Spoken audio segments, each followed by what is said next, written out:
Ναι, εγώ ήμουν τραυματίας πολέμου, έχω μια αλφα αναπηρία. Είναι πολύ εξευτελιστικό αυτό και θα πρέπει η πολιτεία να το δει. Ντρέπεται το ίδιο το κράτος να βάλει 8 ευρώ έμβασμα? Υπάρχει μια κρίση στους θεσμούς. Τι είναι πιο επικίνδυνο σήμερα, ένας κακός πολιτικός ή ένας κακός δημοσιογράφος? Ναι, υπάρχει και κρίση στη δημοσιογραφία. Ή απλά αρκούμαστε σε μια ατάκα ή και τα λοιπά, να χαϊδεύουμε έναν πολιτικό ή οτιδήποτε άλλο. Είναι έτοιμος ο κόσμος να ακούσει την αλήθεια? Γνώμη δύναται να έχουν όλοι. Γνώση έχουν για να έχουν γνώμη. Και είχα την ευκαιρία, αν θέλετε, να επηρεάσω ή αν θέλετε να εμβολιάσω κάποια νομοθετήματα προς την πλευρά ποιου.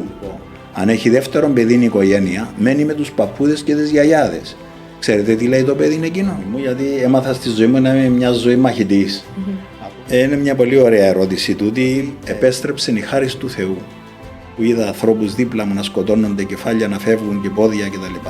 Και εγώ να ζω σήμερα για να είμαι εδώ μαζί να μιλούμε. Επίστεψα ότι ο Θεός με κράτησε για κάποιο λόγο. Κοιμάται το βράδυ, κοριτσάκι τώρα 3,5 σχεδόν 4 χρονών. Ξυπνά το πρωί την ημέρα που ήταν να φύγω. Και λέει στη μάμα της, «Μάμα, είδα έναν όνειρο». Τι όνειρο, αγάπη μου? Αλλά έχει και άλλα παιδάκια που πονούν. Κύριε Γιώργο, μετά την ιστορία που είπατε,